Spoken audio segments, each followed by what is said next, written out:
Washington 1994 cold case solved. Arrest shocks community. The house on Mercer Street still smelled faintly of mildew and rain-soaked wallpaper. 28 years had passed, yet the air inside hadn't learned to move on. The carpet had been torn up, the blinds gone, the windows thick with grime, but time had only sealed in the quiet. The murder of Clara Wynne, aged 23, had never been solved. Her name had drifted through police archives like a ghost story told in low voices at the end of a long shift. A case too cold for anyone's breath to warm again, until now. Detective Jonas Hale stood in the living room, his shoes pressing soft against the dust. He'd been a rookie when the case broke in 1994, one of many who'd collected evidence with trembling gloves and untrained patience. Clara's body had been found in this room, sprawled beside an overturned lamp, her neck bruised, her mouth half open as if to finish a sentence no one had heard. The forensics were primitive back then, fibers inconclusive, witness statements contradictory. The file had thickened, but clarity had thinned. The morning light fell across the cracked wallpaper in brittle strips. Jonas imagined Clara there again, the soft collapse of her life into silence, the smallness of it all. She'd been a photography student at the University of Washington, quiet, meticulous, obsessed with light and reflection. Her friends described her as someone who saw too much, a phrase that had never stopped troubling him. He unzipped his field bag, laying out his notebook, gloves, and recorder. No camera flashes this time, no rush of uniforms, just the sound of his own breathing and the hum of a city that had long forgotten her name. He spoke quietly, almost reverently. Clara Wynne, scene re-entry, November 12, 2022. The recorder clicked on, capturing the tremor in his tone. "This place looks smaller," he said, "or maybe I got older." No reply, of course, just the faint rustle of a curtain that had been still for years. 2. Case reopens due to discovery of new crucial evidence. The call had come 2 nights earlier from the evidence division. A technician named Ramos had been digitizing old case files when she stumbled upon a mislabeled envelope in the cold storage archives. Inside, a roll of undeveloped 35mm film dated August 1994, marked Wynne. See, the evidence log bore no initials, no processing record. It had simply been sealed, filed, and forgotten. "Could be nothing," Ramos had said over the phone, her voice brittle with hope. "Or everything," Jonas had answered, though he hadn't believed it then. Now, standing beneath the weak fluorescence of the lab, he watched as the technician fed the film into the scanner. The images bled onto the monitor one frame at a time, grainy, discolored, but intact. They showed the interior of Clara's apartment, her desk, a mirror, the window that looked out over the street, and then in the last frame something else, a reflection. A man's silhouette behind her shoulder. Unfocused but distinct. Not part of the known photos from the case. Jonas leaned closer, pulse steady but heavy. The timestamp placed the image roughly 2 hours before the estimated time of death. Whoever that was had been there, close enough to touch her, closer still to kill her. The discovery triggered a procedural cascade. The case was officially reopened.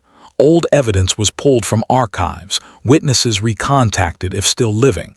The media got wind of it within days, turning it into a resurrection story, the Wynne file returns. But Jonas knew better. Resurrections didn't bring comfort. They brought clarity, and clarity often hurt. He printed the photograph and pinned it to the corkboard in his office. The figure behind Clara seemed to waver under the lamplight as though resisting recognition. He thought of her again, the quiet student, the eye for detail, and wondered if she'd captured her own killer without realizing it. "Looks like she took your picture," he murmured, his words dissolving into the hum of the overhead light. 3. Investigator examines past reports to identify overlooked details. The file weighed 2 pounds, thick with yellowing reports and black ink fading to gray. Jonas spread the documents across his desk in careful rows: autopsy, witness statements, scene sketches, evidence logs. He began again, the way one might trace a scar, slow, precise, searching for the pain beneath the surface. Victim, Clara Wynne, 23. Cause of death, asphyxiation by manual strangulation. Time of death, estimated between 9:00 p.m. and 11:00 p.m. August 14, 1994. Scene findings, signs of struggle, partial fingerprint on glass shard, no forced entry. Primary suspect, 1994. Adrian Keller, neighbor, 28, unemployed, last seen arguing with victim 2 days before death. Cleared due to alibi corroborated by roommate. Secondary leads, none substantiated.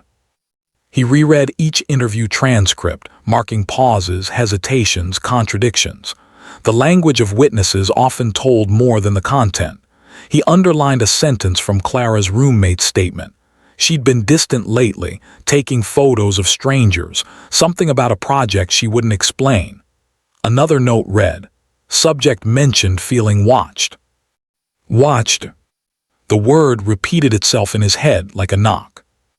Jonas turned to the evidence index. No mention of a camera recovered from the scene.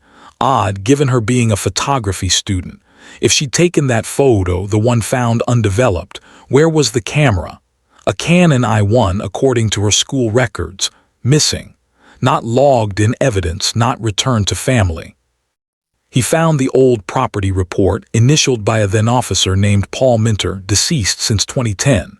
Minter had been responsible for cataloging all scene items. The handwriting was rushed, 2 lines crossed out. A notation barely legible, 1 camera, possibly destroyed, fire. There had been no fire.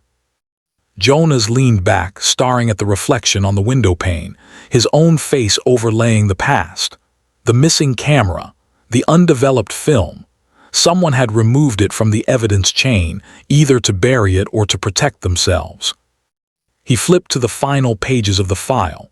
Photographs of the scene, Clara's body, the overturned lamp. The familiar image of loss preserved and detached. But now he saw something new, a faint pattern on the carpet near the window. Bare footprints, size smaller than expected. Female. He wrote a note in the margin, possible second presence, female, unknown. His phone buzzed, Ramos again. We traced the film batch. It wasn't developed at the university lab, she said. It was sent to a private studio, Harbor Photo Works, closed in '95, owner deceased, but the studio's employee records survived. There's one name that overlaps with your case files. Who? Jonas asked, though he already knew this feeling, the slow turn of inevitability. Laura Minter, she said, Paul Minter's sister. Jonas's silence stretched. He looked again at the photograph, the ghostly reflection, the blurred outline of a man behind Clara. He thought of the missing camera, the crossed-out line, the error buried under clerical noise. A mistake? No, mistakes fade. This was intent. He closed the file gently, the paper whispering like dry leaves. Sometimes, he said to no one, the dead leave us instructions. We just take too long to read them. Jonas reopened the suspect board, a blank expanse of cork and twine waiting for patterns to form. He pinned the new photo in the center, Clara's final frame. Around it, he began rebuilding the constellation of names. 28 years later, some had aged into obscurity, others into silence. First was Adrian Keller, the original suspect, a volatile man known for his temper and his long unemployment stretches. The 1994 reports noted frequent disputes with Clara over noise, rent, and oddly mail. He'd insisted that Clara received letters meant for him. Delusional maybe, but not unhinged. His alibi, drinking with his roommate, time-stamped by a diner receipt, had held. Still, Jonas marked him red. Old habits die slowly. Second, Professor Raymond Lafton, Clara's faculty advisor at the University of Washington. Married, respected, yet his tone in her interview transcript had always rung hollow. He described her as gifted but distracted, claiming she'd been photographing outside of the assignment scope. There were rumors back then, a possible relationship, denied by both. Jonas found a 1995 complaint form filed against Lafton by another student, inconclusive but suggestive. He pinned him in yellow. Third, Laura Minter, the late officer's sister, now the living link between the missing evidence and the reopened file. At the time of the murder, she had been 26, working part-time at Harbor Photo Works, married briefly, divorced, 2 addresses on record, both near the old precinct. No prior record, no mention in any interview. Her brother had handled the original scene log and she had processed film for police contracts on occasion. The overlap was too neat to ignore. Blue pin. Center right.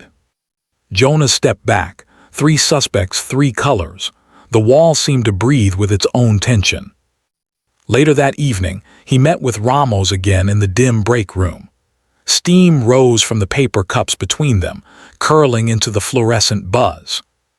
"You think the sister knew?" she asked. "I think she saw something she shouldn't have," Jonas said. "Or did something she couldn't undo." He opened Clara's file again, tracing the last notes from 1994, the final officer report before the case went dormant. It ended abruptly. No further leads. Victim's camera presumed destroyed in evidence fire. Jonas stared at the word fire. There had never been one, just a rumor to explain absence. Evidence doesn't vanish, it's removed. And the person who removes it always leaves fingerprints, even if not the kind that smudge glass.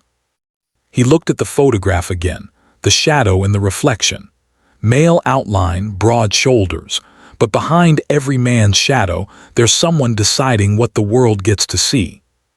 5. Clues emerge slowly, linking inconsistencies to emotional conflicts. Over the following week, Jonas worked in silence, combing through interviews and crime scene photos like a surgeon revisiting an old wound. His office filled with paper stacks and quiet conclusions. One by one, inconsistencies surfaced, not in the evidence itself, but in how it had been described. He noticed that the property sheet for Clara's camera and negatives had been signed over not to storage but to auxiliary processing. No such division existed. When he checked the logbook, the signature was L. Minter, her initials again. He requested her address, a small craftsman house on the outskirts of Tacoma, modest and faded. He visited without alerting her, observing the windows lit by the bluish hue of old television light. A small porch, wind chimes, a neglected garden. Nothing criminal, just lived-in melancholy. The next morning, he called her in for an interview. She arrived early, wearing a gray coat buttoned high, hair cropped close. She carried the weight of someone who'd been waiting for this moment longer than she'd admit. "I was told you worked photo processing in '94, Jonas began. She nodded quiet. "We did contract work for the police, accident scenes, ID photos, nothing major. And the Wynne negatives." She blinked, a flicker, then composure. "I remember the name. I processed a few rolls, yes, but not for you people. Not for us." Her silence hung heavy, then she whispered, "For her." Jonas leaned forward. Clara brought her own film. "Yes," she said, "she was documenting something, people, their habits. Said light told the truth better than words." He showed her the recovered photograph, the one with the shadow. "Recognize this?" She stared at it too long. "No." He waited, the air thinning between them. Finally she exhaled. "That's not her apartment." "It's on the record," he said evenly. "Then your record's wrong." Jonas felt it, an old instinct prickling under his ribs. "How would you know that?" Her eyes dropped to the floor. "Because I took that picture." The confession cracked the silence cleanly, but not the way he expected. She explained in fragmented sentences. Clara had come to her studio weeks before her death, panicked about being followed. She asked Laura to develop her film discreetly. Laura had agreed until she saw the photos. "One of them had my brother in it," she said quietly. Jonas's mind raced. Officer Paul Minter, the man who cataloged the evidence, the man who crossed out the camera entry.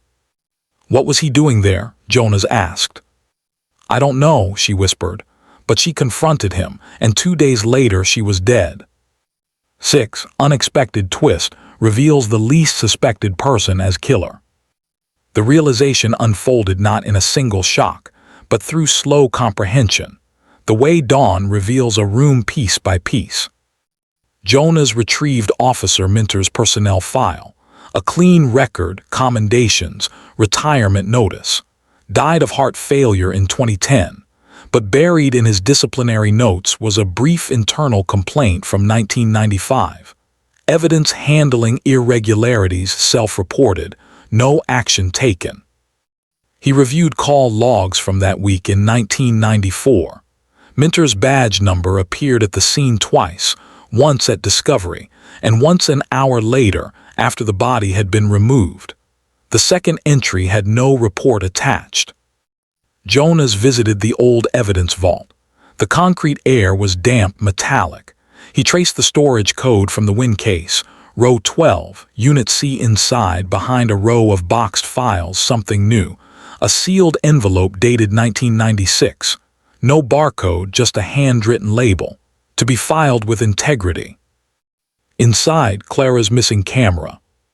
He loaded the roll into a lab scanner, his pulse mechanical. Frame by frame, Clara's final days appeared. A park, a cafe, blurred faces of strangers. Then one final image. Not the man's silhouette, this time clear, cruelly clear.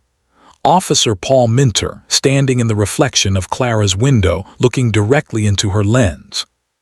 The photo was timestamped 2 hours before her death. Jonas sat back, the hum of the machine filling the void. He could almost hear Clara's breathing behind the shutter click, her hands steady, her fear contained in precision. She caught her killer not by running, but by seeing. When he confronted Laura, she didn't deny it. "He told me to destroy it," she said, tears without drama. "He said she was hysterical, that she tried to blackmail him. I believed him. He was my brother." Jonas said nothing. The room was sterile with quiet. "He didn't mean to kill her," she whispered. "He just wanted the film back, but she fought." The statement was signed, sealed. It would close the case. 7 ends with moral reflection. Truth isn't always visible on surface. 2 months later, the press conference ended as they always do. A podium, a flash, a headline. Cold case solved after 28 years, justice at last. The department spoke of closure, diligence, technology. No one mentioned the loneliness of discovery, the hollow satisfaction of the truth coming too late. Jonas stood outside the precinct under a slate sky. The air smelled of rain and static. He thought of Clara Wynne, 23 forever, who had seen too much light and paid for it. Her killer long dead. Her justice reduced to a statement. He walked the length of Mercer Street again, now lined with renovated houses and new tenants who didn't know what had happened here. The windows were brighter, cleaner, almost defiant. But in the corner of his mind, the image remained. Her last photograph, the reflection capturing its own undoing. He paused by the doorway where her life had ended. The light fell just right, soft, indifferent. He imagined her hand on the shutter, her eyes narrowing, her breath steady. Clicking. Truth, he thought, isn't about proof, it's about patience. And patience, too, has a cost. He looked up at the empty window. Time had moved on. The evidence was catalogued, the file closed.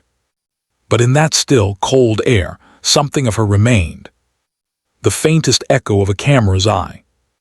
Refusing to blink.